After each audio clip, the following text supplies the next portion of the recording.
Hello students, welcome to the video lesson about beginning a new job. What to expect from your employer when you begin. Let's get started. Alright, what are we going to learn? So the objectives of this video lesson, we're going to identify different forms of payment by an employer. We'll also describe the common employee benefits that are provided by an employer and explain the role of employee performance reviews in work productivity. All right, so what's important to note is the employer-employee relationship. There are a variety of reasons that a person chooses to work, such as salary, health insurance, stability, and pension and retirement plans. It's not just money. Some people take jobs because the health insurance benefits are great, or that the money is consistent, or that there is a good pension or retirement plan associated with it. There's a lot of reasons, more than just a salary, that a person may pick a company to work. Now, the relationship between an employee and employer is a trade-off of needs and wants. The employer needs a quality employee.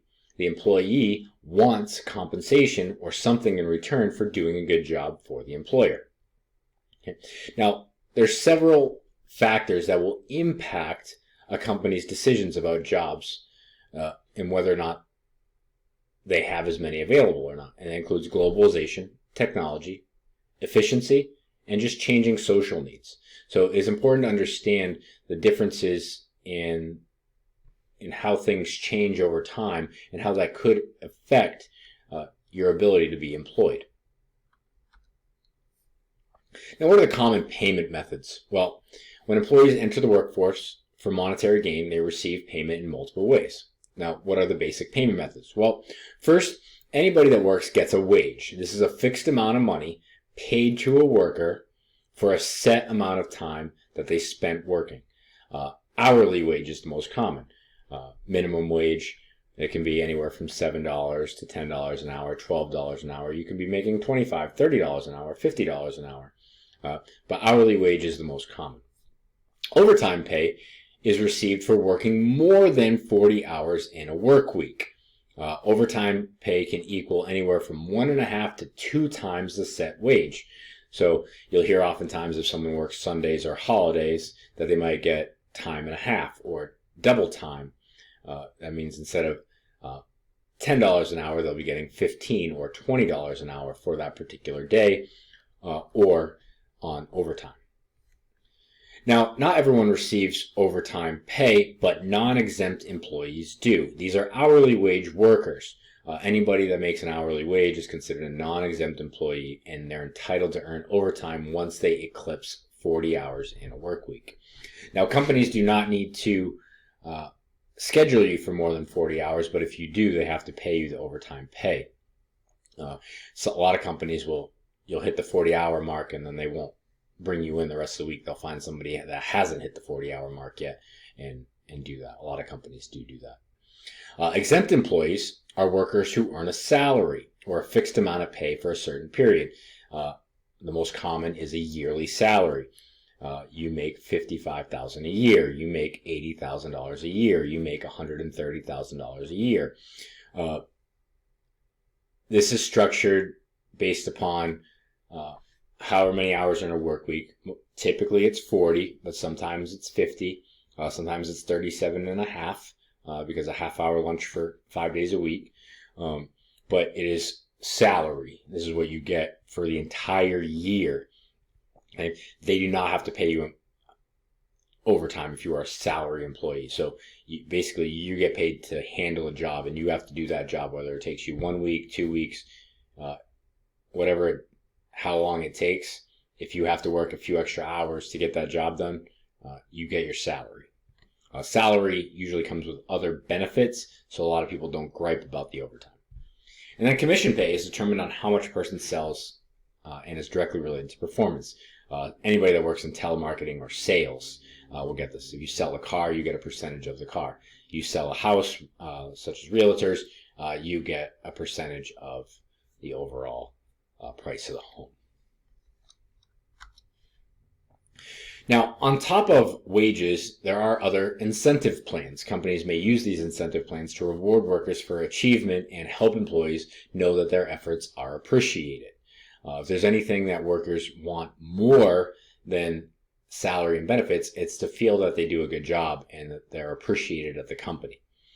Now, there are two major incentive plans that are used by companies. The first is a profit sharing plan. This is where workers will receive a share of the company's profits at the end of a quarter or end of a year. The most common is stock options, where if a company is publicly traded and you can own stock in the company, they'll give you an opportunity to buy at a certain price. Might be cheaper than market value, or they might give you a share or 2 shares or 10 shares for your work over the course of the year. And then there are performance bonuses. These are payments for high levels of performance. Examples include money, extra vacation time, flex time, or just other company benefits, such as including stock options for your performance. So you've hit a benchmark and they want to reward you for hitting that benchmark. Now, what are some other employee benefits that you would get? Most of these come with salary, but a lot of hourly workers are starting to get some of these particular benefits, albeit not as much. Most company positions full-time will come with these added benefits. These are the extras that are provided in addition to your pay. The most common benefits include health insurance, paid holidays, sick time, and then vacation time. Typically, there's a waiting or an accruement period before the benefit kicks in. Now, some of you are like, well, that's not fair. I get 2 weeks of vacation time. Why can't I use it immediately? Well, they want to make sure that you're actually going to work and you're going to work out before you can get your time. Same with sick time. For every 40 hours you work, you might accrue 4 hours of sick time, and you continue to build that over your lifetime with the company. It's to prevent people from starting a job and then taking 2 weeks vacation when they've been in there only a week. Okay. Benefits are becoming increasingly important to get good employees, and they can make up to 30% of the company's payroll. So all these added benefits that they pay out takes up a lot of money and takes up from companies and bosses. So just know that benefits are very highly sought after. And the reason they are is because you want to attract quality employees. And benefits should factor into your decision on any job search. If job A and job B are being compared, the one with the greatest benefits package might win if the job is essentially the same. Now, health benefits. A lot of employees will often agree that health insurance is the most valuable benefit offered by employees. Now, this is big. Now, not all companies offer health insurance, or they offer it in some aspect if you want to purchase it through there, but it can range from full or partial payment of premiums. Now, premiums, what everyone pays per year to start to have the insurance, and then anything beyond the premium outside of copays would be taken care of should anything happen. Premiums sometimes can be paid for in full by an employer, or oftentimes it's a percentage, depending on the companies. A lot of times it's 50%, 60%, and I've seen it as high as 80 and 90% at a lot of companies, where then you pay just a small difference. Okay. Now, most state laws across the country in the United States require companies to provide a minimum health insurance package. This is the cheapest one. It's often not the best, but it's better than having nothing.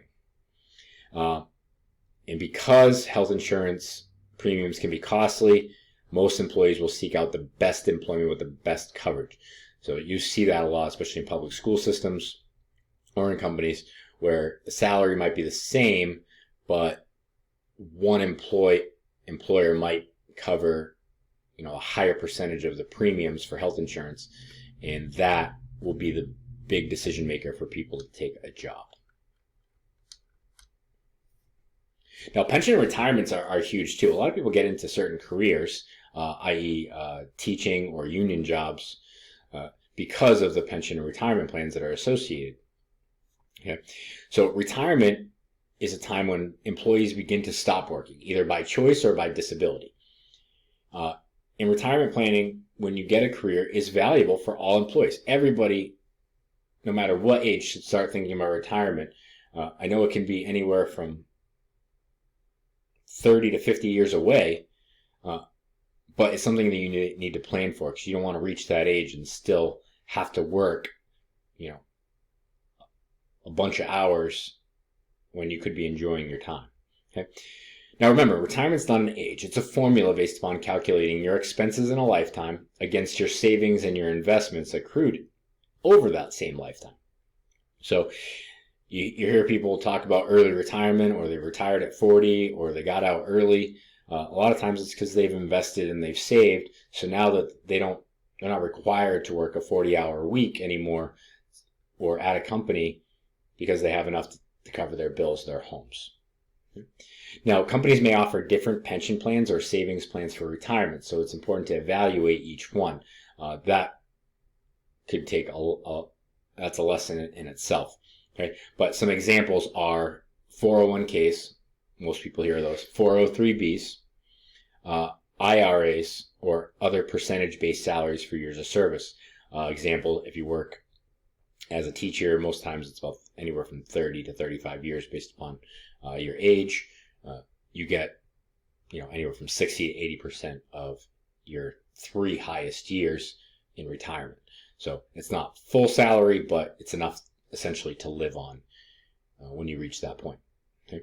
And then employers have options including matching contributions to 401ks or 403bs.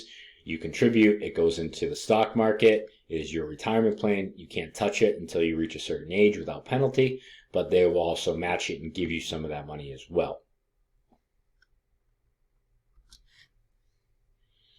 Now, in order to increase your salary and increase your benefits, most employees will have evaluations. And companies will use performance reviews, which is simply a meeting between an employee and a supervisor to discuss the quality of a person's work. Now, performance review meetings are valuable communications periods that provide feedback for career development, what you do well and what you don't, and what you can improve upon. A lot of people don't like evaluations because no one likes to be told that they don't do a good job. However, it is used to create growth. So not everyone's perfect. There's always room for growth. And if you don't think that you need room for growth, likely you're not going to last in a workplace very long, because everybody can get better and everybody can improve at any given time, and it's up to your supervisor to lead the way. So evaluations are the base for potential promotions, pay increases, and increased responsibilities in the future with the company. They use the performance reviews to show you how you can get better and how you can potentially move your career within that company or even within the industry itself. And all workers typically go on a probationary period, which could be months to a year or 2 years. In that probationary period is a time that allows employers to really monitor their new employees and evaluate their effectiveness on the job. And after the probationary period is up, the supervisor can decide to either part ways or make you your position more concrete. Now, termination and job loss is always important when you think about getting a position, because it can happen.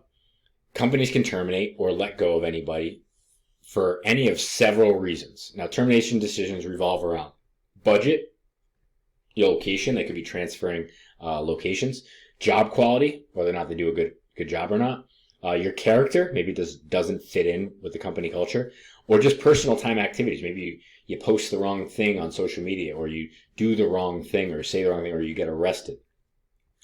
They can terminate you for a lot of things. Things they can't terminate for you, we've discussed in previous lessons: age, gender, or things that are out of your control. Business decisions that lead to job loss are called layoffs. Layoffs can occur due to seasonal or financial reasons.